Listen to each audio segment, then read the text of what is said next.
El Imperio Romano fue el período de la civilización romana posterior a la República y caracterizado por una forma de gobierno autocrática. En su apogeo controló un territorio que abarcaba desde el Océano Atlántico al oeste hasta las orillas del Mar Caspio y Rojo al este, y desde el desierto del Sáhara al sur hasta las orillas de los ríos Rin y Danubio y la frontera con Caledonia al norte. Debido a su extensión y duración, las instituciones y la cultura romana tuvieron una influencia profunda y duradera en el desarrollo del lenguaje, la religión, la arquitectura, la literatura y las leyes en el territorio que gobernaba. Durante los 3 siglos anteriores al ascenso de César Augusto, Roma pasó de ser uno de los tantos estados de la península itálica a unificar toda la región y expandirse más allá de sus límites. Durante esta etapa republicana su principal competidora fue Cartago, cuya expansión por la cuenca sur y oeste del Mediterráneo occidental rivalizaba con la de Roma. La república se hizo con el control indiscutible del Mediterráneo en el siglo II AC, cuando conquistó Cartago y Grecia. Los dominios de Roma se hicieron tan extensos que el Senado fue cada vez más incapaz de ejercer autoridad fuera de la capital. Asimismo, el empoderamiento del ejército reveló la importancia que tenía el poseer control sobre las tropas para obtener réditos políticos. Así fue como surgieron personajes ambiciosos cuyo objetivo principal era el poder. Este fue el caso de Julio César, quien no solo amplió los dominios de Roma conquistando la Galia, sino que desafió la autoridad del Senado romano. El sistema político del imperio surgió tras las guerras civiles que siguieron a la muerte de Julio César. Tras la guerra civil que lo enfrentó a Pompeyo y al Senado, César se hizo con el poder absoluto y se nombró dictador vitalicio. En respuesta, varios miembros del Senado orquestaron su asesinato, lo que supondría el restablecimiento de la República. El precedente no pasó inadvertido para el sobrino e hijo adoptivo de César, Octavio, quien se convirtió años más tarde en el primer emperador tras derrotar la alianza entre su antiguo aliado Marco Antonio y la reina egipcia Cleopatra VII. Octavio mantuvo todas las formas republicanas de gobierno, pero en la práctica gobernó como un autócrata. En el año 27 AC el Senado le otorgó formalmente el poder supremo, representado en su nuevo título de Augusto, convirtiéndolo efectivamente en el primer emperador romano. Los 2 primeros siglos del imperio vieron un periodo de estabilidad y prosperidad sin precedentes conocido como la Pax Romana. Sin embargo, el sistema construido por Augusto colapsó durante la crisis del siglo III, un prolongado periodo de guerras civiles que dio inicio al periodo denominado como el Dominado, durante el cual el gobierno adquirió un carácter despótico y más afín a una monarquía absoluta. En el año 286, en un esfuerzo por estabilizar al imperio, Diocleciano dividió la administración en un este griego y un oeste latino. Para este punto Roma ya había dejado de ser la capital del imperio. El imperio se volvió a unir y a separar en diversas ocasiones hasta que, a la muerte de Teodosio y en el 395, quedó definitivamente dividido en 2. Los cristianos ascendieron a posiciones de poder tras el edicto de Milán promulgado por Constantino y, el primer emperador cristiano, en 313. Tiempo después inició el período de las grandes migraciones, el cual precipitó el declive del Imperio Romano de Occidente. Con la caída de Rávena ante Flavio Odoacro y la deposición del usurpador Rómulo Augustulo en el 476, se señala tradicionalmente el fin de la Edad Antigua y el comienzo de la Edad Media, aun cuando toma cada vez más relevancia la consideración de la Antigüedad tardía como una época de transición entre ambos periodos. El Imperio Romano de Oriente proseguiría casi un milenio en pie como el único imperio romano, aunque usualmente se le da el nombre historiográfico de Imperio Bizantino, hasta la caída de Constantinopla ante los turcos otomanos de Mehmed II en 1453. El legado de Roma fue inmenso, especialmente en Europa occidental, tanto es así que varios fueron los intentos de restauración del imperio, al menos en su denominación. Destacan las campañas de reconquista del emperador Justiniano el Grande en el siglo VI y el establecimiento del imperio carolingio por Carlomagno en el año 800, el cual evolucionaría en el Sacro Imperio Romano Germánico. Sin embargo, ninguno llegó a reunificar todos los territorios del Mediterráneo como una vez logró la Roma de tiempos clásicos. Según ciertas periodizaciones, la caída del Imperio Occidental y Oriental marca el inicio y fin de la Edad Media. En el inmenso territorio del Imperio Romano se fundaron muchas de las grandes e importantes ciudades de la actual Europa Occidental, el norte de África, Anatolia y el Levante. Ejemplos son París, Estambul, Viena, Zaragoza, Mérida, Milán, Londres, Colchester o Lyon entre otros. Historia. La expansión romana tiene inicio durante el siglo VI, hace poco después de la fundación de la República. Sin embargo, no fue hasta el siglo III hace que Roma comenzó con la anexión de las provincias, es decir, los territorios situados fuera de la península itálica. En ese momento, y 4 siglos antes de alcanzar su mayor extensión territorial, Roma y sus dominios ya constituían un imperio, aunque su sistema de gobierno continuó siendo el de una república. La República Romana no era un estado en el sentido contemporáneo del término, sino más bien una red de ciudades, en la que cada una contaba con un grado diferente de autonomía en relación con el Senado romano. Las provincias eran administradas por cónsules y pretores, que eran elegidos para ejercer un mandato de un año. El poder militar de los cónsules tenía como base la noción jurídica de imperium o comando militar. Ocasionalmente, a los cónsules triunfantes se les otorgaba el título de imperator, del que proviene el término emperador. Augusto y la transición de la República al Imperio. Desde finales del siglo II AC, Roma sufrió una serie de conflictos sociales, conspiraciones y guerras civiles, al mismo tiempo que consolidaba su influencia más allá de la península itálica. El siglo I AC estuvo marcado por un periodo de inestabilidad formado por una serie de revueltas tanto militares como políticas que abrieron camino a la implementación de un régimen imperial. En el año 44 AC, Julio César fue proclamado dictador perpetuo antes de ser asesinado. Un año después, Octavio, sobrino nieto e hijo adoptivo de César, y uno de los generales republicanos más destacados, se convirtió en uno de los miembros del Segundo Triunvirato, una alianza política junto a Lépido y Marco Antonio. Después de la batalla de Filipos en 42 AC, la relación entre Octavio y Marco Antonio empezó a deteriorarse, lo que condujo a la disolución del triunvirato y a una guerra entre ambos. Esta finalizó con la batalla de Accio, en la que Marco Antonio y su amada Cleopatra resultaron derrotados. El posterior enfrentamiento en Alejandría en 30 AC supuso la anexión del Egipto ptolemaico por parte de Octavio. Principado. En el 27 AC, el Senado y el pueblo romano proclamaron a Octavio princeps y le otorgaron el poder de imperium proconsular y el título de Augusto. Este evento inició el período conocido como Principado, la primera época del período imperial, que duró entre el 27 AC y el 284. El gobierno de Augusto puso fin a un siglo repleto de guerras civiles y dio inicio a una época de estabilidad social y económica denominada como la Pax Romana, que se promulgó durante los 2 siglos siguientes. Las revueltas en las provincias eran poco frecuentes y eran cesadas rápidamente. Al ser el único gobernante de Roma, Augusto pudo llevar a cabo una serie de reformas militares, políticas y económicas en gran escala. El Senado le atribuyó la facultad de nombrar a sus propios senadores y la autoridad sobre los gobernadores provinciales, creando de facto el cargo que más tarde sería denominado como emperador. Augusto implementó los principios de la sucesión dinástica, por lo que fue sucedido en la dinastía Julio-Claudia por Tiberio, Calígula, Claudio y Nerón.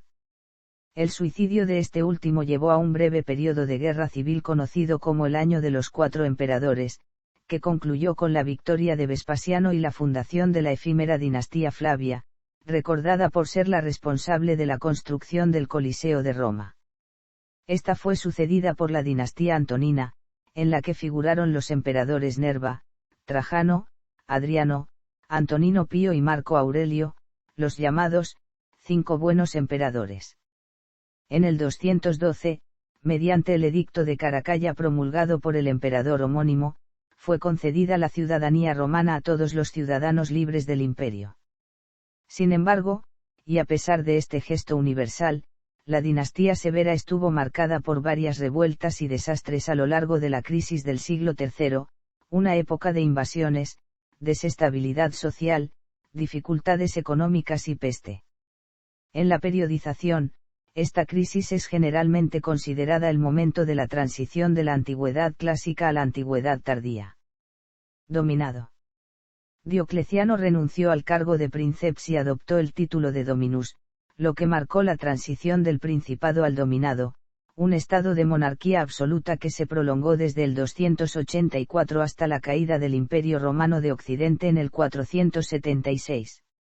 Diocleciano impidió el colapso del imperio, aunque su reinado estuvo marcado por la persecución del cristianismo. Durante su mandato, se estableció una tetrarquía y el imperio se dividió en 4 regiones, cada una gobernada por un emperador distinto. En el 313, la tetrarquía entró en colapso y, después de una serie de guerras civiles, Constantino emergió como único emperador. Este fue el primer emperador en convertirse al cristianismo y estableció Constantinopla como la capital del Imperio de Oriente. A lo largo de las dinastías constantiniana y valentiniana, el imperio se dividió en una mitad occidental y otra oriental y el poder fue compartido entre Roma y Constantinopla. La sucesión de emperadores cristianos fue brevemente interrumpida por Juliano al intentar restaurar la religión tradicional a su manera. Teodosio fue el último emperador en gobernar el imperio en su conjunto, murió en el 395, después de que el cristianismo se declarara religión oficial del imperio. Fragmentación y declive.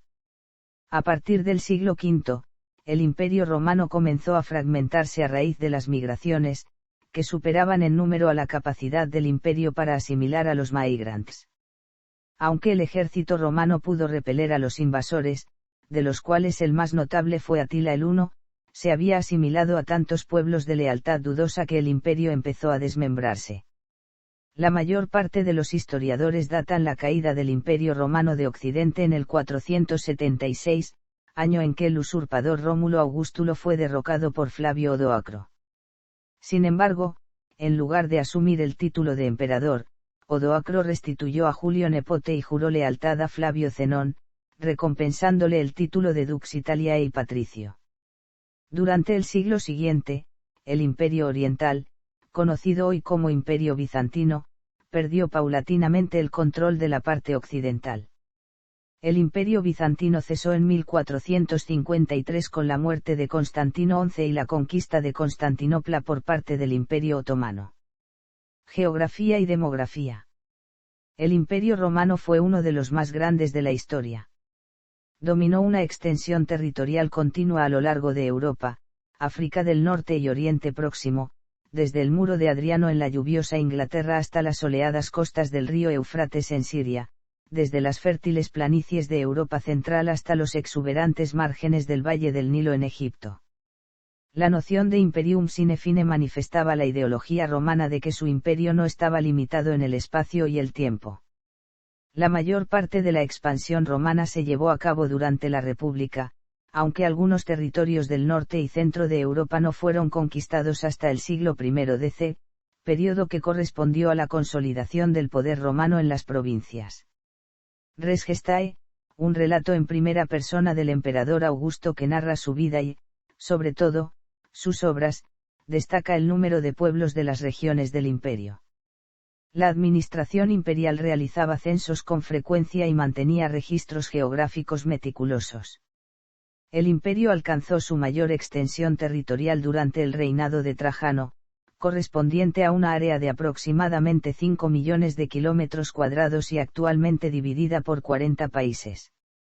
Tradicionalmente, se estimó que la población durante este periodo llegó a ser entre 55 y 60 millones de habitantes, lo que vendría siendo entre la sexta y cuarta parte de la población mundial y el mayor número de habitantes de cualquier unidad política de Occidente hasta mediados del siglo XIX. Sin embargo, estudios más recientes estimaron que la población pudo alcanzar entre los 70 y 100 millones de habitantes.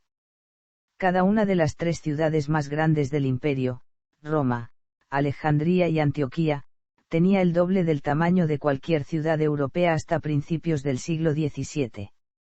Adriano, susde de Trajano, abandonó la política expansionista y optó por una de consolidación del territorio, así que defendió, fortificó y patrulló las regiones fronterizas. Idioma. Los idiomas de los romanos eran el latín, que Virgilio destacó como fuente de unidad y tradición romana. Aunque el latín fuera el idioma principal en los tribunales y la administración pública del Imperio Occidental y del ejército de todo el imperio, no se impuso oficialmente a los pueblos bajo el dominio romano. Al conquistar nuevos territorios, los romanos conservaron las tradiciones y los idiomas locales e introdujeron gradualmente el latín a través de la administración pública y los documentos oficiales. Esta política contrasta con la de Alejandro Magno, quien impuso el griego helenístico como idioma oficial de su imperio. Esto hizo que el griego antiguo se convirtiera en la lengua franca de la mitad oriental del Imperio Romano, en todo el Mediterráneo oriental y Asia Menor. En Occidente, el latín vulgar reemplazó gradualmente a las lenguas celta e itálica, ambas con las mismas raíces indoeuropeas, lo que facilitó su adopción. Aunque los emperadores Julio Claudios alentaron el uso del latín en la realización de asuntos oficiales en todo el imperio, el griego siguió siendo el idioma literario entre la élite cultural romana y la mayoría de los gobernantes lo hablaban con fluidez. Claudio intentó limitar el uso del griego, incluso revocando la ciudadanía a quienes no sabían latín, aunque en el propio Senado había embajadores nativos griegos. En el Imperio de Oriente, las leyes y los documentos oficiales se tradujeron regularmente del latín al griego. El uso simultáneo de ambos idiomas se puede ver en inscripciones bilingües compuestas por los dos idiomas. En 212, cuando se otorgó la ciudadanía a todos los hombres libres del imperio, se esperaba que los ciudadanos que no sabían latín adquirieran algunas nociones básicas del idioma. A principios del siglo V, Justiniano I se esforzó por promover el latín como lengua de derecho en Oriente, aunque perdió gradualmente su influencia y existencia como lengua viva. La referencia constante a los intérpretes en la literatura y los documentos oficiales indica la vulgaridad y prevalencia en el Imperio Romano de un gran número de idiomas locales. Los propios juristas romanos estaban preocupados por garantizar que las leyes y los juramentos se tradujeran y entendieran correctamente en los idiomas locales, como el púnico, el galo, el arameo o incluso el copto, predominante en Egipto, o los idiomas germánicos, influyentes en las regiones del Rin y el Danubio.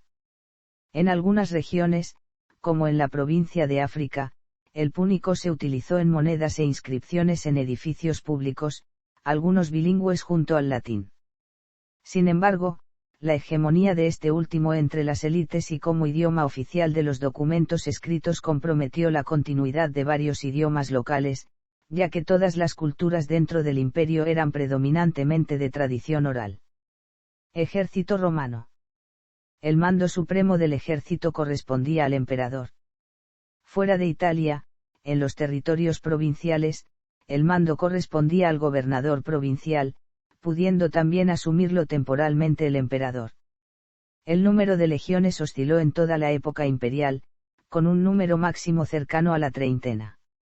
Las clases altas de caballeros y senadores fueron desapareciendo del ejército, de modo que las legiones debían reclutarse entre los ciudadanos, primero en Italia y después progresivamente en las provincias donde estaban acantonadas, de modo que desde Adriano el reclutamiento se hizo casi exclusivamente en las provincias donde servía la legión, y por fin se recurrió a mercenarios extranjeros.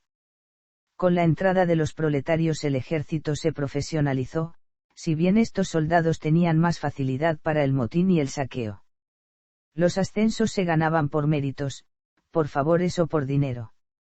El tiempo de servicio fue aumentado progresivamente y no eran excepcionales servicios de 30 o más años, tras lo cual se conseguía un estipendio económico, la ciudadanía y privilegios como el acceso a algunos cargos municipales. La legión disponía de arsenales y de talleres de fabricación y reparación. Los soldados recibían un sueldo, donativos imperiales en ocasión del acceso al trono, las fiestas o los motines, regalos y el botín de guerra. La ración de alimentos diaria fue creciendo y se le proporcionaba trigo, sal, vino, vinagre, carne fresca y carne salada. Los campamentos se convirtieron en plazas fuertes.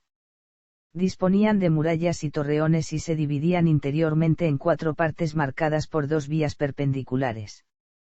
Contenían sala de baños, sala de reuniones, capillas, oficinas, cárcel, hospital y almacenes.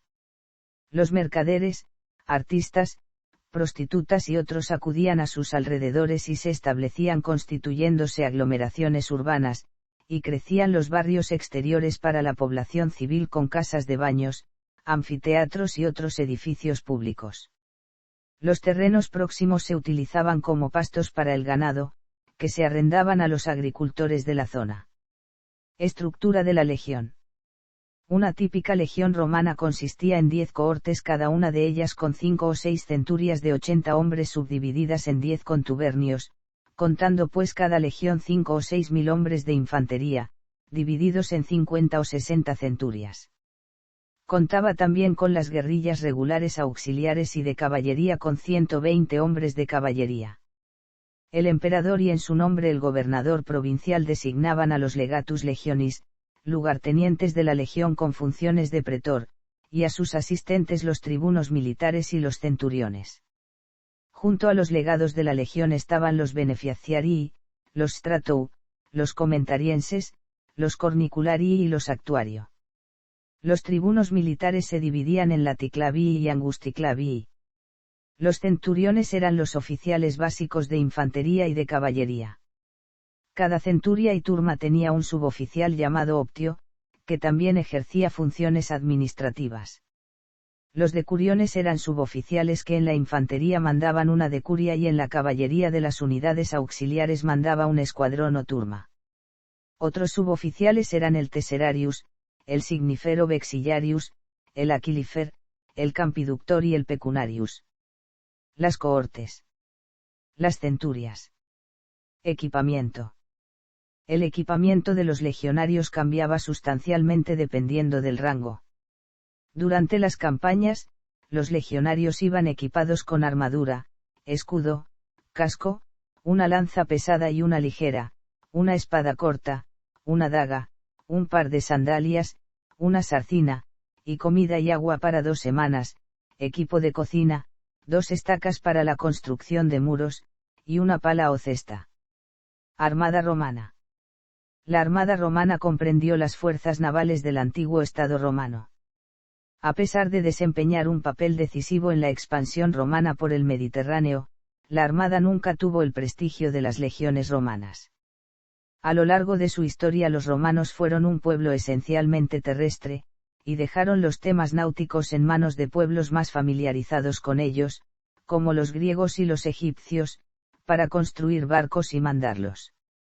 Parcialmente debido a esto, la armada nunca fue totalmente abrazada por el Estado romano, y se consideraba, no romana.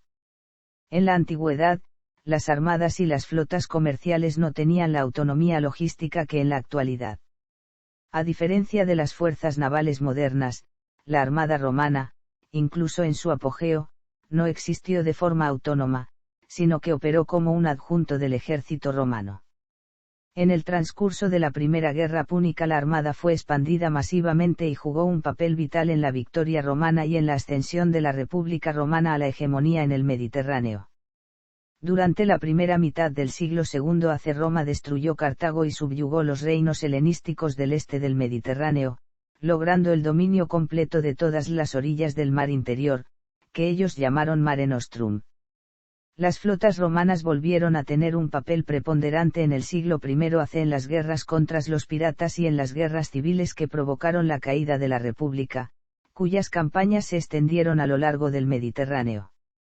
En el 31 AC la batalla de Accio puso fin a las guerras civiles con la victoria final de Augusto y el establecimiento del Imperio Romano.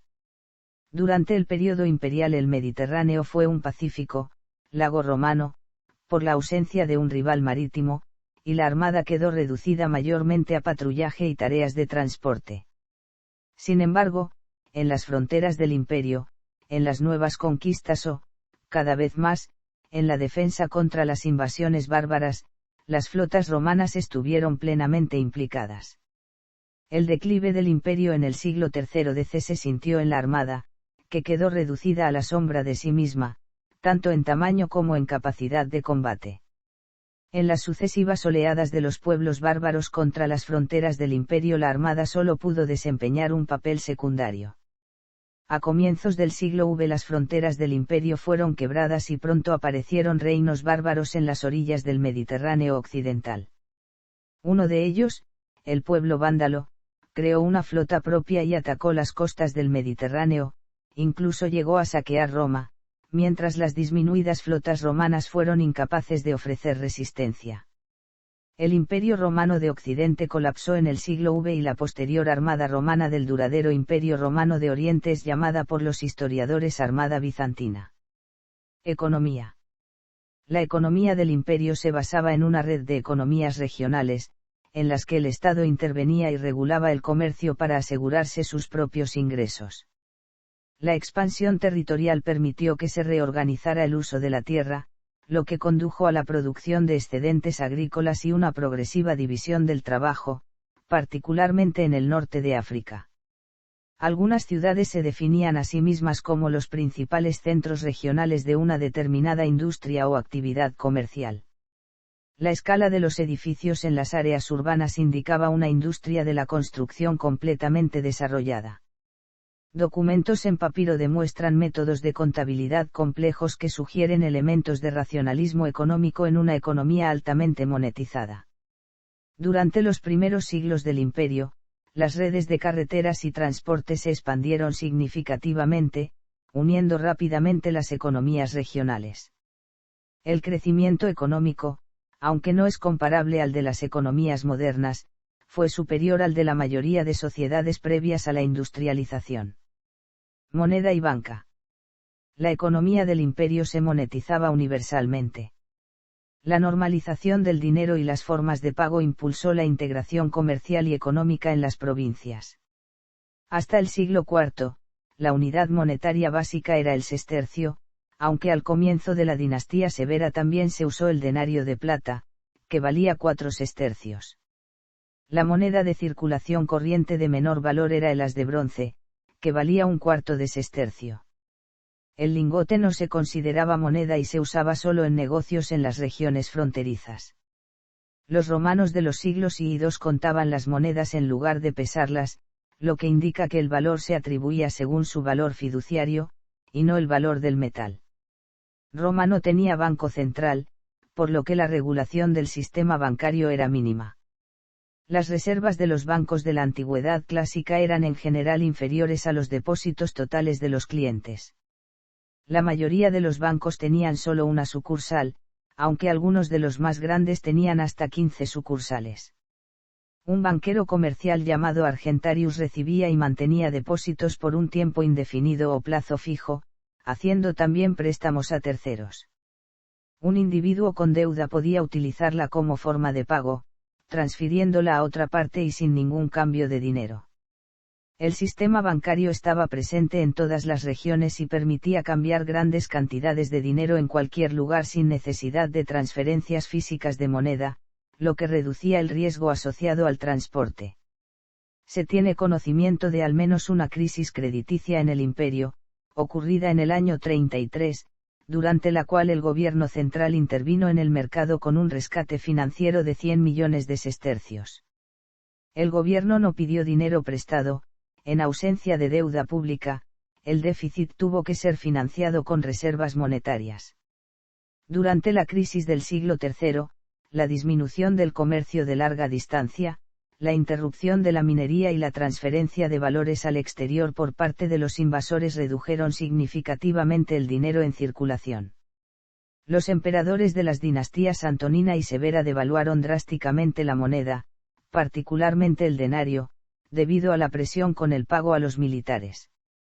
La repentina inflación durante el reinado de Cómodo puso en riesgo el mercado crediticio. Aunque la moneda romana siempre tuvo un valor fiduciario, durante el reinado de Aureliano la crisis económica alcanzó su punto máximo, provocando que los banqueros perdieran la confianza en el dinero emitido por el gobierno central. Diocleciano implementó varias reformas monetarias e introdujo el sólido de oro, pero el mercado crediticio nunca recuperó su fuerza anterior. Transporte y comunicaciones.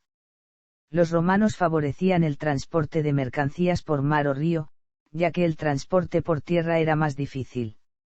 Los veleros romanos navegaban no solo por el Mediterráneo, sino también por todos los principales ríos del imperio, incluido el Guadalquivir, el Ebro, el Ródano, el Rin, el Tíber y el Nilo. El transporte terrestre hizo uso de una compleja y avanzada red de calzada romana. Los impuestos en especie pagados por las comunidades locales requerían viajes frecuentes de funcionarios administrativos, animales y vehículos de curso público. La primera vía, la Vía Apia, fue creada en el 312 AC por Apio Claudio el Ciego, para unir Roma con la ciudad de Capua. A medida que el imperio se expandía, la administración adaptó el mismo esquema en provincias. En su apogeo, la red de carreteras romanas tenía hasta 400,000 km de carreteras, 80,500 de las cuales estaban pavimentadas. Cada 7 o 12 millas romanas había una mansio, una estación de servicio para los funcionarios públicos mantenida por el Estado. Entre los empleados de estos puestos se encontraban choferes, secretarias, herreros, veterinarios y algunos militares. La distancia entre las mansiones se determinaba por la distancia que podía recorrer un carro en el transcurso de un día y algunas podían crecer hasta convertirse en pequeñas ciudades o almacenes comerciales. Además de las mansiones, algunas tabernas ofrecían alojamiento, alimentación animal y, eventualmente, servicios de prostitución. Los animales de transporte más comunes eran las mulas, que viajaban a una velocidad de 4 millas por hora. Para tener una idea del tiempo de comunicación, un mensajero necesitaba 9 días para viaje entre Roma y Mogontiacum, en la provincia de Germania Superior. Los caminos estaban marcados por miliarios colocados en intervalos de unos 1000 pasos.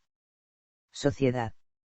El Imperio Romano era una sociedad multicultural, con una sorprendente capacidad de cohesión capaz de crear un sentido de identidad común asimilando a los pueblos más diversos.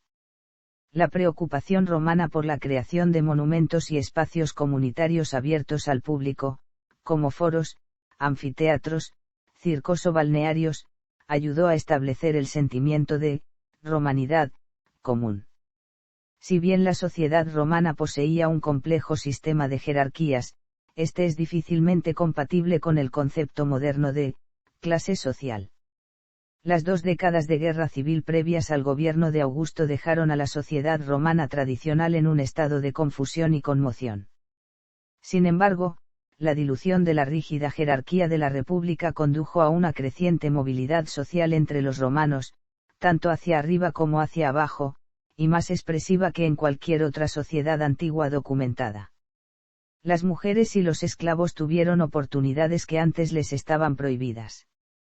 La vida en sociedad en el imperio, particularmente para aquellos con recursos limitados, fue impulsada aún más por la proliferación de asociaciones voluntarias y hermandades formadas para diversos fines, gremios profesionales y comerciales, grupos de veteranos, asociaciones religiosas, gastronómicas, clubes y compañías artísticas. En el gobierno de Nerón no era raro que un esclavo fuera más rico que un ciudadano nacido libre, o un equite más influyente que un senador. Ciudadanía. Según el jurista Gallo, la principal distinción entre personas en el derecho romano era entre ciudadanos libres y esclavos. El estatus legal de los ciudadanos libres aún podría especificarse según su ciudadanía. Durante el comienzo del imperio, solo un número limitado de hombres tenían pleno derecho a la ciudadanía romana, lo que les permitía votar, presentarse a las elecciones y ser ordenados sacerdotes. La mayoría de los ciudadanos tenían solo derechos limitados, pero tenían derecho a protección legal y otros privilegios que estaban prohibidos a quienes no tenían la ciudadanía. Los hombres libres que vivían dentro del imperio, pero que no eran considerados ciudadanos, tenían la condición de peregrinus, quienes eran considerados como no romanos. En el año 212, mediante el edicto de Caracalla, el emperador extendió el derecho de ciudadanía a todos los habitantes del imperio, revocando todas las leyes que distinguían a los ciudadanos de los no ciudadanos. Esclavos. Libertos. Órdenes. En el contexto del Imperio Romano, una orden significa una clase aristocrática. Uno de los propósitos de los censos era determinar la orden a la que pertenecía una persona en particular. En Roma, las dos órdenes con el estatus más alto eran la orden senatorial y la orden ecuestre. Fuera de Roma, los decuriones representaban a la aristocracia local. El cargo de senador no era un cargo electivo. Un ciudadano fue admitido en el Senado después de haber sido elegido y de haber servido durante al menos un periodo como magistrado. Un senador también debe tener una riqueza de al menos 1.000.000 de sestercios. No todos los hombres que cumplían los criterios de la orden senatorial aceptaron un escaño en el Senado, que requería domicilio en Roma. Dado que el Senado constaba de 600 escaños, los emperadores solían ocupar los escaños vacantes mediante designación directa. El hijo de un senador pertenecía legítimamente a la orden del Senado, aunque tenía que calificar por sus propios méritos para ser admitido en el Senado. Los senadores podrían ser expulsados por violar las reglas de conducta moral, por ejemplo, no podían casarse con una mujer liberta o luchar en la arena. En la época de Nerón, los senadores procedían principalmente de Roma y otras partes de Italia, con otros grupos provenientes de la península ibérica y el sur de Francia. Durante el gobierno de Vespasiano, comenzaron a sumarse senadores de las provincias orientales. Durante la dinastía Severa, los itálicos ya eran menos de la mitad del Senado.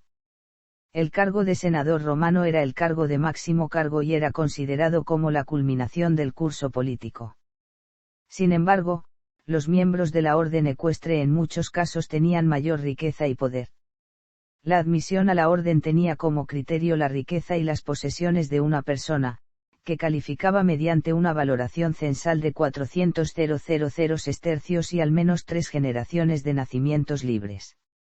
Los eques progresaron a lo largo de una carrera militar con el objetivo de convertirse en prefectos y fiscales de la administración imperial. La integración en las órdenes de hombres de provincias revela la movilidad social que existió durante el Imperio temprano. La aristocracia romana se basaba en la competencia y, a diferencia de la posterior nobleza europea, una familia romana no podía mantener su estatus solo a través de la herencia de títulos o tierras. La admisión a las órdenes superiores trajo consigo no solo privilegios y prestigio, sino también una serie de responsabilidades. Mantener el estatuto requería grandes gastos personales, puesto que la financiación de obras públicas, eventos y servicios en las ciudades romanas dependía de sus ciudadanos más destacados y no de los impuestos recaudados, que estaban destinados principalmente a financiar el ejército. Mujeres. Durante la República y el Imperio, las mujeres romanas libres eran consideradas ciudadanas y, si bien no existía el sufragio femenino, éstas lograron ocupar cargos políticos e incluso servir en el ejército. La mujer romana mantenía el apellido de soltera durante toda su vida. La mayoría de las veces, los niños optaron por recibir el apellido del padre, aunque en la época imperial también pudieron mantener el de la madre. Las mujeres romanas podían poseer propiedades, celebrar contratos y hacer negocios, incluida la fabricación, el transporte y los préstamos bancarios. Era común que las mujeres financiaran obras públicas, lo que indica que muchas de ellas poseían o administraban fortunas considerables. Las mujeres tenían los mismos derechos que los hombres con respecto a la herencia sin testamento del padre. El derecho a poseer y administrar propiedades, incluidos los términos de su propia voluntad, proporcionó a las mujeres romanas una enorme influencia sobre sus hijos, incluso en la edad adulta. Matrimonio. La forma arcaica del matrimonio cum manum, por el cual la mujer estaba sujeta a la autoridad de su marido, cayó en desuso durante el período imperial. Una mujer romana casada siguió siendo dueña de los bienes que llevaba a la boda. Técnicamente, incluso después de mudarse a la residencia de su esposo, ella todavía estaba bajo la autoridad de su padre, y solo cuando el padre moría se emancipaba en términos legales.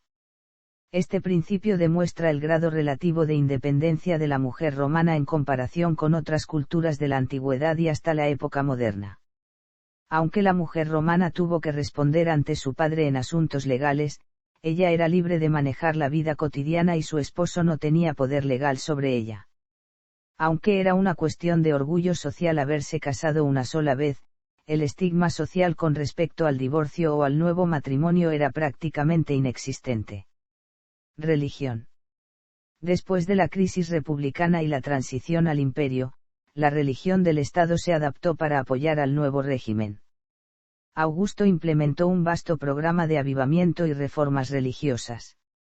Los votos públicos, que antes pedían a las divinidades la seguridad de la república, ahora tenían como objetivo el bienestar del emperador. El culto a la personalidad vulgarizó las prácticas de veneración de los antepasados y el genio, la divinidad tutelar de cada individuo. Era posible que el propio emperador se convirtiera en una deidad estatal mientras aún estaba vivo a través de una votación en el Senado. El culto imperial, influenciado por la religión helenística, se convirtió en una de las principales formas de que Roma anunciara su presencia en las provincias, cultivando la lealtad y compartiendo la misma identidad cultural en todo el imperio. La religión romana. La religión en Roma antigua engloba no solo las prácticas y creencias que los romanos veían como suyas, pero también los diversos cultos importados para Roma y los cultos practicados en las provincias. Los romanos se veían a sí mismos como profundamente religiosos, atribuyendo su prosperidad económica y militar a la buena relación con los dioses. La religión arcaica que se cree haber sido instituida por los primeros reyes de Roma ofertó los fundamentos del melos maiorum, o tradición. El código social basilar en la identidad romana no existía la separación Iglesia-Estado, por lo que los puestos religiones en el Estado eran llenados por las mismas personas que ocupaban lugares en la administración pública. Durante el período imperial, el pontífice máximo era el propio emperador.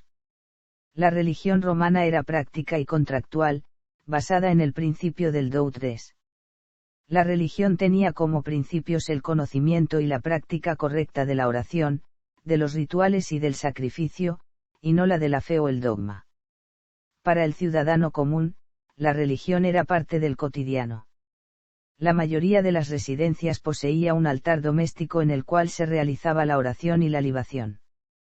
Las ciudades eran decoradas por altares de barrio y locales considerados sagrados, como manantiales de agua y cuevas, y era común que la gente hiciera un voto u ofreciera alguna fruta cuando pasaban por un lugar de culto. El calendario romano era organizado en función de las conmemoraciones religiosas. Durante el período imperial, había 135 días del año dedicados a festividades religiosas y juegos. Una de las principales características de la religión romana fue el gran número de divinidades adoradas y la reverencia paralela de las deidades romanas con las deidades locales.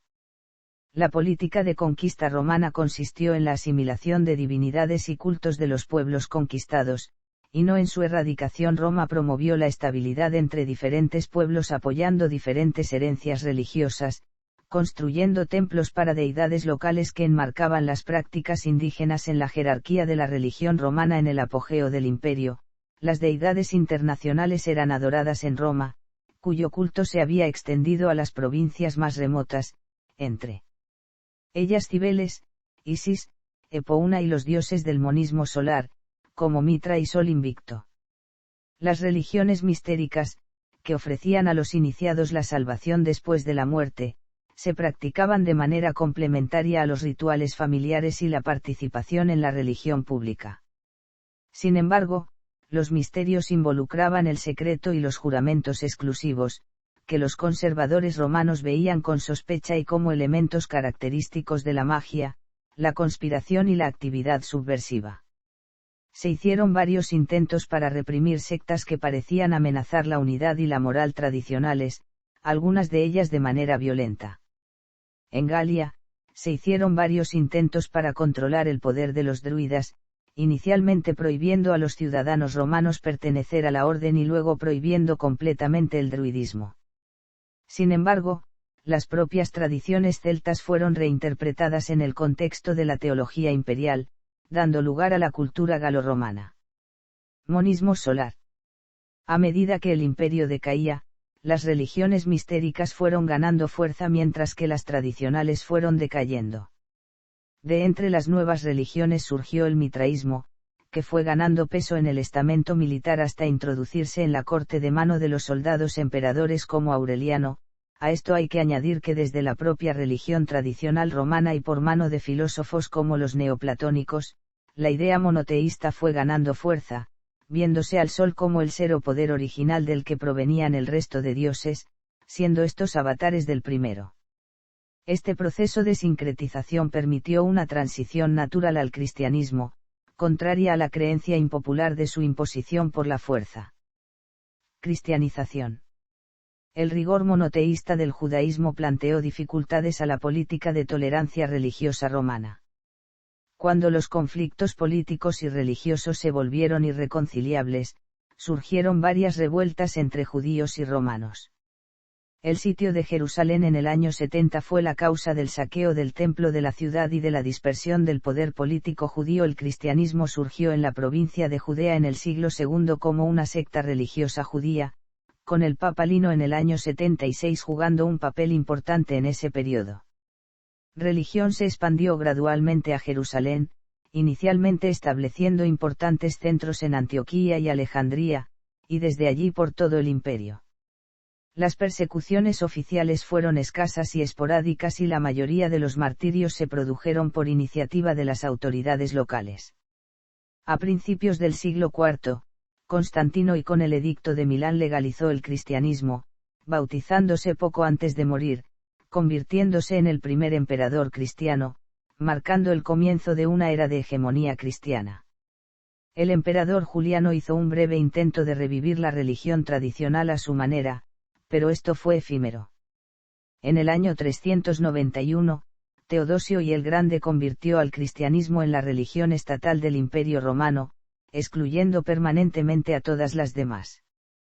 A partir del siglo II en adelante, los padres de la Iglesia comenzaron a condenar las prácticas religiosas restantes, llamándolas colectivamente paganas. Al mismo tiempo, los llamamientos a la tolerancia religiosa por parte de los tradicionalistas fueron rechazados y el monoteísmo cristiano se convirtió en una de las características del gobierno imperial. Todos los herejes y los no cristianos podían ser perseguidos o excluidos de la vida pública. Sin embargo, las prácticas cristianas han sido influenciadas por gran parte de la jerarquía religiosa romana y por muchos aspectos de los rituales romanos, y muchas de estas prácticas aún sobreviven a través de las fiestas y tradiciones cristianas locales. Cultura. La red de ciudades a lo largo del territorio imperial fue un elemento de cohesión que fomentó la Pax Romana. Los romanos del Imperio temprano fueron alentados por la propaganda imperial a respetar y disfrutar de los valores del tiempo de paz. Incluso el polemista Tertuliano declaró que el siglo II fue más ordenado y culto que en épocas anteriores. En todas partes hay casas, en todas partes hay gente, en todas partes hay república, causa del pueblo, hay vida en todas partes.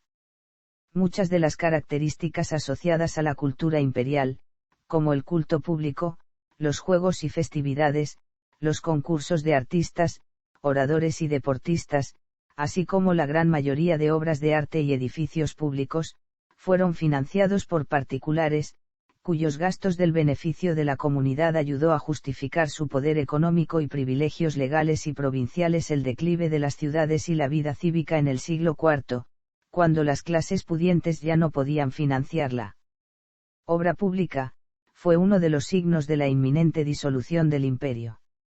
La vida en las ciudades.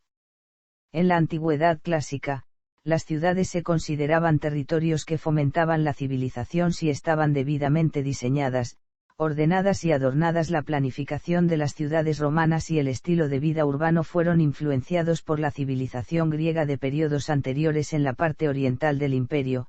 El dominio romano aceleró el desarrollo de ciudades que ya tenían un marcado carácter helenístico.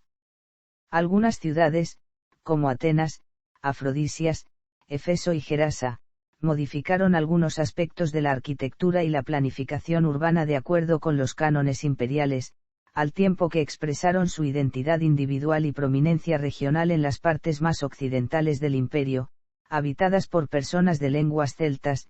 Roma fomentó el desarrollo de centros urbanos planificados, equipados con templos, foros, fuentes monumentales y anfiteatros. Estas nuevas ciudades a menudo se diseñaron en las cercanías o en el sitio de asentamientos amurallados preexistentes. La urbanización en el norte de África ha expandido las ciudades griegas y púnicas a lo largo de la costa. Augusto llevó a cabo un vasto programa de construcción en Roma que sirvió de modelo para el resto de las ciudades del imperio, financiando obras de arte públicas que expresaban la nueva ideología imperial y reorganizando la ciudad en barrios administrados a nivel local, con servicio de policía y bomberos. Uno de los focos de la arquitectura monumental fue el Campo de Marte, un espacio descubierto en los alrededores del centro que anteriormente estaba destinado a la práctica de deportes ecuestres y ejercicio físico para jóvenes.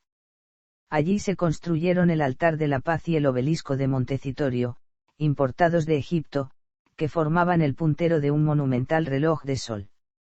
Dotado de jardines públicos, el Campo de Marte se ha convertido en uno de los principales atractivos de Roma.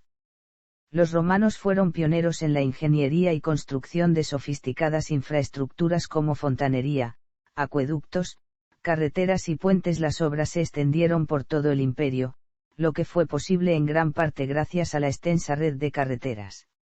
Además del saneamiento ambiental, las infraestructuras incluyeron equipamientos como balnearios, foros, teatros, anfiteatros y monumentos. Los acueductos construidos en todo el imperio suministraban agua potable a granjas y ciudades. El caudal fue generalmente con superficie libre, presentando una pendiente mínima para que el agua pudiera fluir, y fueron construidos en mampostería. El cruce de valles se realizó sobre estructuras en arcada. Además de esto, contaron con la ayuda de bombas hidráulicas.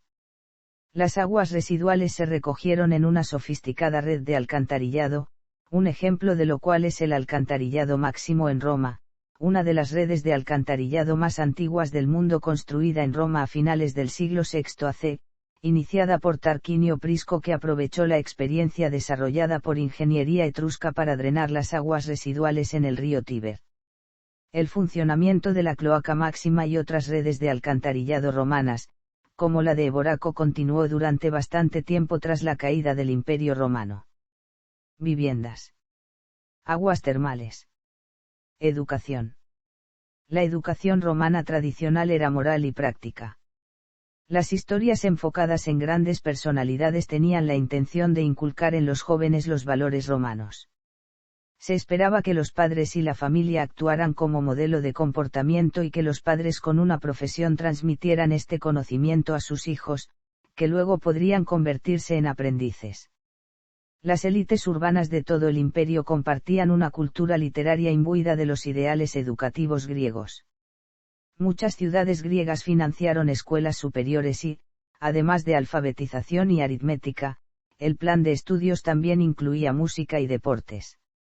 Atenas, donde yacían las escuelas de retórica y filosofía más renombradas del imperio, fue el destino de muchos jóvenes romanos.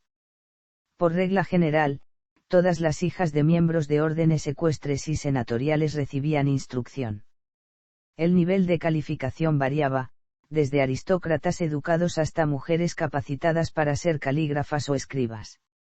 La poesía augustiniana alaba el ideal de la mujer culta, independiente y versada en el arte, y una mujer con altas calificaciones representaba un activo para cualquier familia que tuviera ambiciones sociales. Enseñanza. Literatura. Recreación y espectáculos. Durante el gobierno de Augusto, los espectáculos públicos se celebraban 77 días al año, cifra que para el reinado de Marco Aurelio era de 135. Uno de los principales eventos de las fiestas religiosas romanas era la realización de juegos, especialmente carreras de caballos y carros. En plural, ludi casi siempre se refiere a juegos con espectadores a gran escala. El singular latín ludus tenía una amplia gama de significados, desde juegos de palabras, representaciones teatrales, juegos de mesa, escuela primaria e incluso escuelas de entrenamiento de gladiadores, como el Ludus Magnus, el más grande de estos campamentos en Roma. Juegos de arena. Lucha de gladiadores. Deporte y juegos. Alimentación. La mayoría de los apartamentos en Roma carecían de cocina, aunque se usaban estufas con frecuencia. Tabernas, bares, posadas y termopolios vendían comidas preparadas, aunque comer allí o llevarse la comida a casa era algo común solo entre las clases bajas. Las clases más pudientes preferían las comidas reservadas en su propia residencia, que generalmente contaba con un cocinero y ayudantes de cocina, o en banquetes organizados en clubes privados. La mayor parte de la población obtenía el 70% de la ingesta diaria en calorías comiendo cereales y verduras. Una de las principales preparaciones romanas era el pulse, una papilla a base de verduras en rodajas, trozos de carne, queso o hierbas aromáticas, con el que se podían hacer platos similares a la polenta o al risotto. La población urbana y el ejército prefirieron consumir cereales convertidos en pan. Normalmente, la molienda y la cocción se realizaban en la misma tienda. Durante el reinado de Aureliano, el Estado comenzó a distribuir a los ciudadanos de Roma la anouna, una ración diaria de pan, aceite, vino y cerdo. Vestuarios. En una sociedad tan consciente del estatus social como la romana, la ropa y los accesorios personales ofrecían una indicación inmediata de la etiqueta de una persona.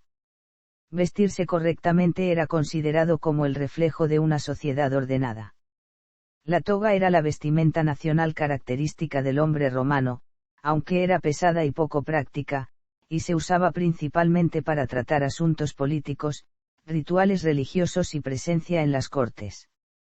Contrariamente a la noción popular, la vestimenta informal de los romanos podía ser oscura o colorida, y el conjunto más común entre los hombres durante la vida cotidiana sería una túnica, capa y pantalón en algunas regiones.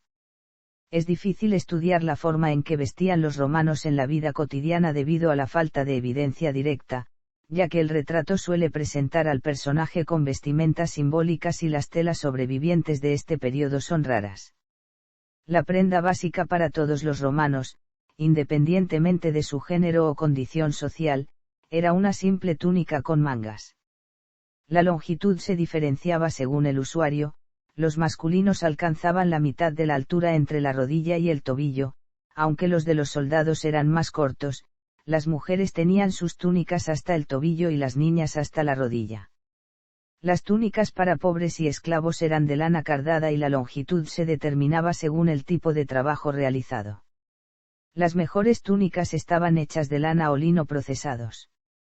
Un hombre que pertenecía a una orden senatorial o ecuestre vestía una túnica púrpura con 2 cintas, y cuanto mayor era la dimensión, mayor era el estatus del portador. La toga imperial estaba hecha de lana blanca y, debido a su peso, no era posible vestirla adecuadamente sin ayuda. En su trabajo sobre oratoria, Quintiliano describe en detalle cómo un orador público debe orquestar sus gestos en relación con su túnica. En la técnica, la toga se muestra con la punta más larga colgando entre los pies, un pliegue curvo en la parte delantera y una solapa que sobresale en el medio. A lo largo de los siglos, las cortinas se volvieron más intrincadas y estructuradas, y al final del imperio, la tela formó un pliegue firme alrededor del pecho. La toga praetesta, con una franja violeta que representaba la inviolabilidad, fue utilizada por niños hasta los 10 años y por los magistrados ejecutivos y por los sacerdotes del Estado. Solo al emperador se le permitió usar una toga totalmente púrpura. En el siglo II, los emperadores y hombres de estatus a menudo se representaban con el palio, una capa de origen griego doblada alrededor del cuerpo, que ocasionalmente también se representaba en mujeres. Tertuliano consideraba el dosel una prenda adecuada para los cristianos, a diferencia de la toga, y también para las personas alfabetizadas, debido a su asociación con los filósofos. A mediados del siglo IV, la toga fue prácticamente reemplazada por el palio como prenda simbólica de la unión social. La moda y el estilo de la ropa romana cambió con el paso del tiempo. Durante el dominado, la ropa de los soldados y burócratas de la administración se volvió cada vez más decorada, con rayas de tela bordadas y emblemas circulares aplicados a túnicas. Estos elementos decorativos generalmente consistían en patrones geométricos, motivos vegetales estilizados y, en algunos casos, figuras animales o humanas. El uso de la seda hizo cada vez más común, y las túnicas de seda eran comunes entre los cortesanos de finales del imperio. La militarización de la sociedad romana y el declive de la vida cultural urbana se reflejaron en los hábitos de vestir, además del abandono de la toga. El uso de correas de estilo militar terminó volviéndose común entre los funcionarios públicos. Sexualidad. La idea del libertinaje sexual desenfrenado en el Imperio Romano es esencialmente una interpretación cristiana posterior. En realidad, el sexo en el mundo grecorromano se regía por la sobriedad y el arte de gestionar el placer sexual.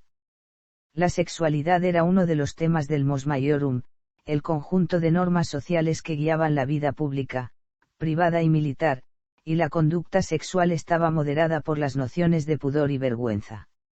Los censores romanos, magistrados que determinaban la clase social de cada persona, tenían el poder de quitar la ciudadanía a los hombres del orden ecuestre o senatorial que participaban en conducta sexual inapropiada.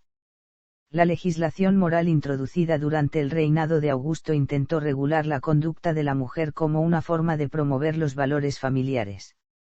El adulterio, que durante la República había sido un asunto privado, fue tipificado como delito y definido como un acto sexual ilícito que se produce entre un hombre y una mujer casada. La sociedad romana era patriarcal.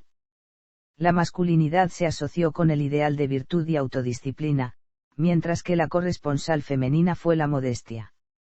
La religión romana promovía la sexualidad como signo de prosperidad, con prácticas religiosas o comunes para fortalecer la vida erótica o la salud reproductiva. La prostitución era legal, pública y bastante común en las ciudades. Las pinturas o mosaicos pornográficos eran piezas destacadas entre las colecciones de arte, incluso en las casas más pudientes y respetables. La homosexualidad no era reprobable y se consideraba natural que los hombres se sintieran atraídos por adolescentes de ambos sexos, siempre que pertenecieran a un estatus social inferior. Sin embargo, la hipersexualidad era censurable tanto en hombres como en mujeres. Arte. Roma construyó una sociedad que daba gran importancia a las artes en sus más variadas manifestaciones. Además de jugar un papel decorativo, las artes también tenían un papel educativo y socializador en un contexto donde una gran parte de la población era analfabeta o con poco acceso a la literatura más sofisticada. El arte consagró ideologías, narró hechos históricos, integró festividades cívicas y rituales religiosos y glorificó a personajes eminentes, actuando de hecho como una lengua franca a la que tenía acceso toda la población. El arte romano se desarrolló inicialmente a partir de la tradición etrusca y posteriormente absorbió las referencias de la cultura griega, haciendo de su arte en gran medida una extensión y variación de esta, y convirtiendo a los romanos en el principales preservadores del legado artístico griego para la posteridad. Si bien los romanos adaptaron diversos modelos extranjeros, especialmente provenientes de Grecia, estos fueron capaces de desarrollar una tradición que al final del período republicano y durante todo el período imperial adquirió características innovadoras y originales, ganando una significativa independencia de la herencia recibida y formando una identidad propia. Aún así, en el imperio hubo varias fases de oscilación entre tendencias más helenísticas e imitativas y otras más progresistas y creativas.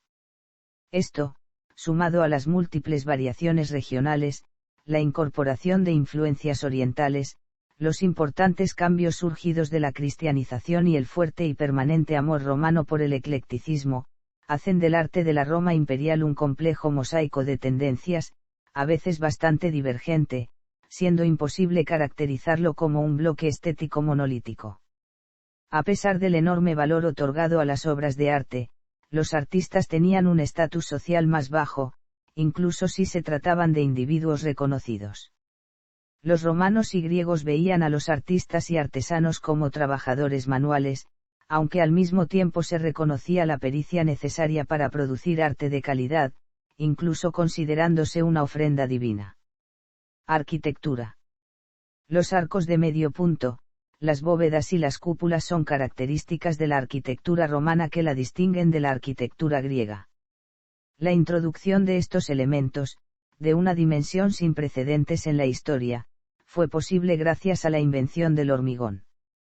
Este material, conocido por los romanos como opus caementicium, se hizo a partir de cenizas volcánicas descubiertas en las cercanías del Vesubio, llamadas puzolanas, que se trituraron y se mezclaron con óxido de calcio. El núcleo de hormigón de los edificios generalmente estaba revestido con estuco, ladrillo, piedra o mármol. En algunos casos, se agregaron esculturas doradas para crear un efecto de poder y prosperidad deslumbrante y ostentoso. La calidad constructiva introducida en la arquitectura romana aumentó significativamente su durabilidad.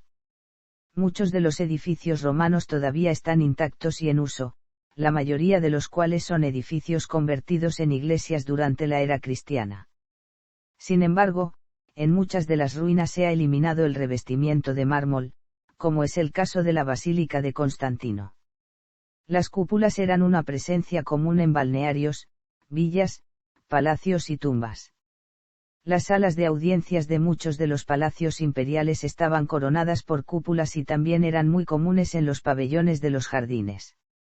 Generalmente asumían una forma hemisférica y estaban total o parcialmente ocultas al exterior, estando en muchos casos rematadas por un óculo y, en ocasiones, cubiertas por un techo cónico o poligonal. Con el colapso del Imperio Occidental, la construcción abovedada declinó. Sin embargo, este estilo continuó vigente en Oriente a través de la arquitectura bizantina.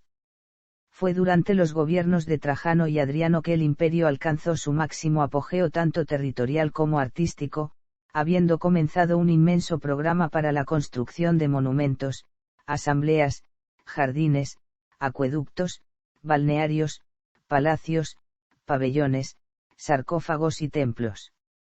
La introducción del arco, la cúpula y el uso de hormigón permitió la construcción de grandes techos abovedados en espacios públicos y complejos como balnearios o basílicas. Entre los ejemplos más notables de cúpula se encuentran el Panteón de Agripa, las termas de Diocleciano y las termas de Caracalla. El Panteón, dedicado a todos los dioses planetarios, es el templo de la antigüedad mejor conservado del mundo y aún conserva intacta su cúpula. Los últimos grandes programas de construcción en Roma tuvieron lugar durante el reinado de Constantino y, incluido el Arco de Constantino cerca del Coliseo de Roma. Pintura. La pintura fue una de las artes más populares del Imperio Romano, pero se sabe poco de ella debido a que la gran mayoría de registros se han perdido con el tiempo. Gran parte de lo que se conoce sobre la pintura romana se basa en la decoración interior de residencias privadas, en particular los frescos que se han conservado en Pompeya. Esta ciudad, descubierta en el siglo XVIII, fue sepultada bajo la erupción del Vesubio en 79, lo que permitió conservarla relativamente intacta.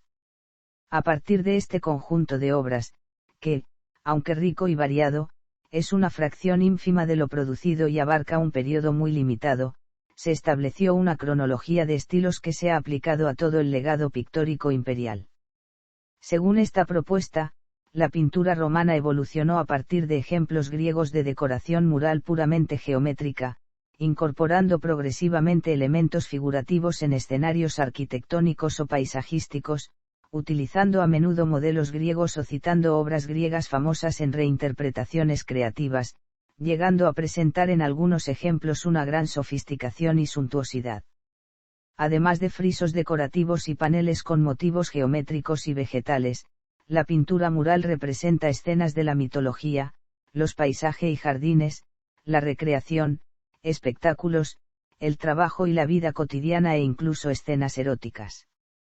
Las aves, los animales y la vida marina a menudo se representan con especial cuidado en relación con los detalles artísticos.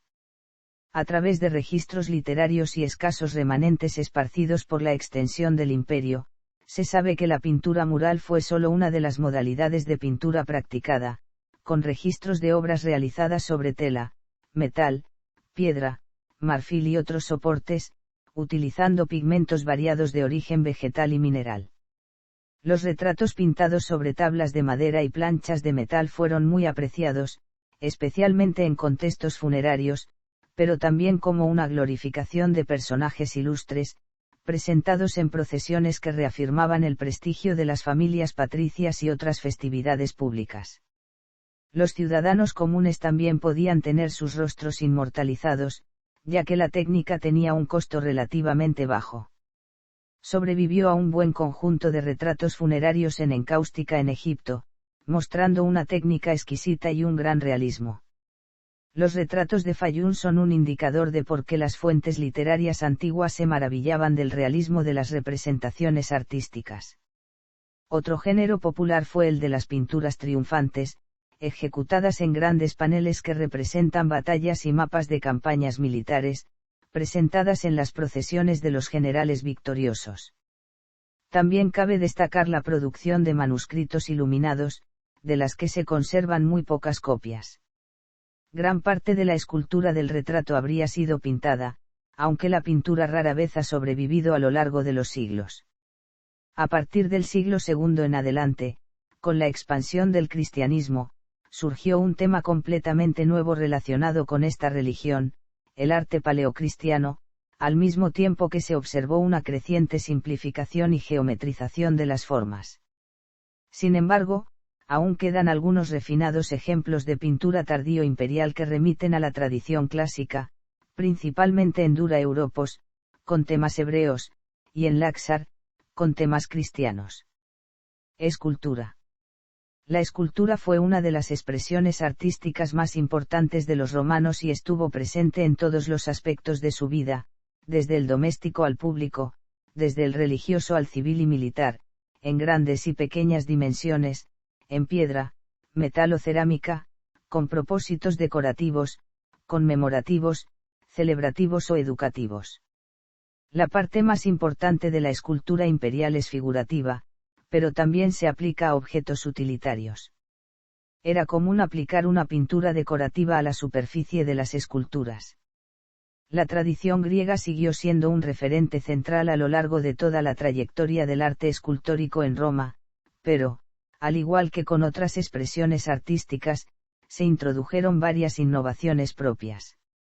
Esto fue especialmente visible en el retrato, que desde la República había gozado de especial estima, con ejemplos de intensa expresividad y gran realismo, y en la decoración de los grandes monumentos públicos, como los arcos de triunfo, el Ara Pacis y la columna de Trajano, donde se desarrolló un estilo narrativo que se configuró como típicamente romano.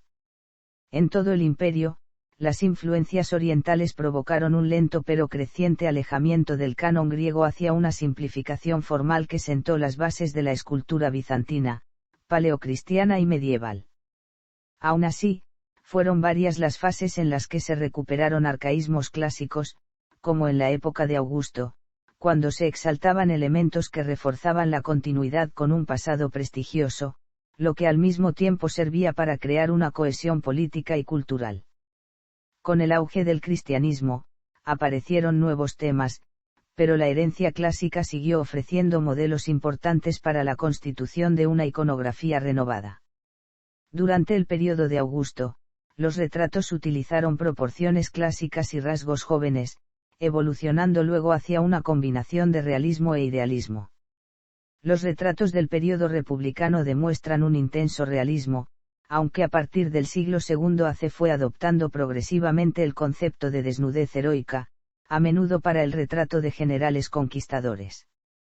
La escultura imperial puede presentar un rostro adulto, a veces envejecido, sobre un cuerpo joven desnudo o semidesnudo de perfecta musculatura. De hecho, era común colocar bustos en un cuerpo creado para otro propósito. Vestido con túnica o uniforme militar, el cuerpo comunica la esfera de actividad, y no las características del retratado. Las mujeres de la familia imperial a menudo se representaban vestidas de manera similar a las diosas o personificaciones divinas, como Pax. Los sarcófagos de mármol y piedra caliza son característicos del período comprendido entre los siglos II y IV, de los cuales hay al menos 10.000 ejemplares supervivientes. Aunque las escenas mitológicas son aquellas cuyo estudio es más profundo, los relieves en sarcófagos son la fuente más rica de iconografía romana, y pueden representar la ocupación en vida de los muertos y escenas militares, entre otros temas. El hábito de copiar y releer modelos griegos fue esencial para preservar el legado de la escultura griega, cuyos originales se perdieron en su mayoría. Ya durante la Edad Moderna, la producción romana se convertiría en una influencia importante para los movimientos artísticos del Renacimiento, Barroco y Neoclasicismo. Artes decorativas. Entre los objetos de arte decorativo más comunes, dirigidos a consumidores adinerados, se encuentran piezas de cerámica, recipientes y utensilios de plata y bronce y artefactos de vidrio. La producción de cerámica de diversas calidades y las industrias de la metalurgia y el vidrio desempeñaron un papel económico importante en el comercio y el empleo. Las importaciones estimularon nuevos centros de producción regionales, como el sur de la Galia, que se convirtió en el principal productor de terra sigillata, cerámica de alta calidad y uno de los principales artículos comercializados en Europa durante el siglo I. Los romanos también dominaron la técnica del soplado de vidrio, que se originó en Siria durante el siglo I AC. Los mosaicos son una de las formas más perdurables del arte decorativo romano y se pueden encontrar en las superficies de pisos, paredes, techos y columnas en espacios públicos o privados. Los mosaicos figurativos comparten muchos de los temas con la pintura y, en algunos casos, representan los mismos temas en composiciones casi idénticas. Aunque los patrones geométricos y las escenas mitológicas son motivos recurrentes en todo el imperio, también existen varias expresiones locales. En el norte de África, una fuente de mosaicos particularmente rica, los temas preferidos en las propiedades privadas fueron escenas de la vida cotidiana, caza, agricultura y vida silvestre local. El maestro dirigió un taller de mosaicos. La técnica más común era el opus tessellatum, creado a partir de piezas uniformes de materiales como piedra y vidrio. Los mosaicos generalmente se producían localmente, aunque a veces se producían y se vendían en paneles prefabricados. El opus sectile era una técnica en la que la piedra lisa, generalmente mármol de colores, se cortaba en formas precisas que formaban patrones geométricos o figurativos. Esta técnica más compleja fue particularmente valiosa y se hizo extremadamente popular durante el siglo IV. Artes escénicas. La música y la danza han sido manifestaciones artísticas populares desde la fundación, probablemente desarrolladas a partir de la imitación de los precursores griegos. Lo poco que se conoce de él se deriva de fuentes bibliográficas e iconográficas. La presencia de música era común en prácticamente todos los eventos sociales y en las ceremonias fúnebres. En los sacrificios se acostumbraba a tocar un aulos, un instrumento de viento cuyo sonido se creía que ahuyentaba las malas influencias. Se creía que la música reflejaba el orden del cosmos, estando asociada con las matemáticas y el conocimiento. Entre los instrumentos musicales más comunes se encontraban la madera, los metales, los instrumentos de percusión y las cuerdas, como la cítara griega. El cornu, un instrumento de viento de metal que se curvaba a lo largo del cuerpo del músico, se usaba en desfiles y señales militares. El órgano hidráulico llamado hidráulis fue una de las hazañas musicales y técnicas más significativas de la antigüedad, después de los combates de gladiadores, los eventos en los anfiteatros y las representaciones teatrales. El teatro de máscaras griego, exclusivamente masculino, se mantuvo durante el Imperio Romano, llevando a escena las tragedias y comedias de la literatura en latín. Sin embargo, la forma más popular de teatro fue el mimo, un género caracterizado por obras que mezclaban un guión escrito con improvisación y otros elementos como secuencias de acción, sátira, entre otras. También se intercalaron con números de baile, acrobacias, malabares, funambulismo, striptease e incluso osos bailarines. El mimo se realizó sin máscaras y promovió el realismo estilístico en el escenario. Los roles femeninos fueron interpretados por mujeres, no por hombres disfrazados. Este género estaba relacionado con otro llamado pantomima, una forma primitiva de ballet narrativo, música instrumental y libreto musical, a menudo sobre temas mitológicos que podían ser trágicos o cómicos. Aunque algunas formas de danza no fueron aceptadas en el imperio y fueron vistas como extranjeras o inhumanas, la danza se incorporó a los rituales religiosos de la Roma arcaica. Las danzas eran una característica de la religión mistérica, en particular el culto a Cibeles practicado por los sacerdotes eunucos y el culto a Isis. En el aspecto secular, los bailarines de Siria y Cádiz fueron extremadamente populares. Como los gladiadores, los animadores eran infames a los ojos de la ley y tenían un estatus poco superior en relación con los esclavos, aunque técnicamente eran libres. Sin embargo, las grandes estrellas podrían disfrutar de una riqueza y un estatus considerables, permitiéndoles relacionarse con las clases altas e incluso con los emperadores, a menudo sexualmente. Los artistas se apoyaron mutuamente mediante la formación de gremios. El teatro y la danza fueron a menudo condenados por grupos cristianos durante el Imperio tardío. Aquellos cristianos que integraron la danza o la música en sus prácticas religiosas fueron considerados como paganos por los padres de la Iglesia. Literatura. Legado. El Imperio romano y sus nociones de autocracia, derecho y ciudadanía dejaron un profundo impacto en la historia de Europa.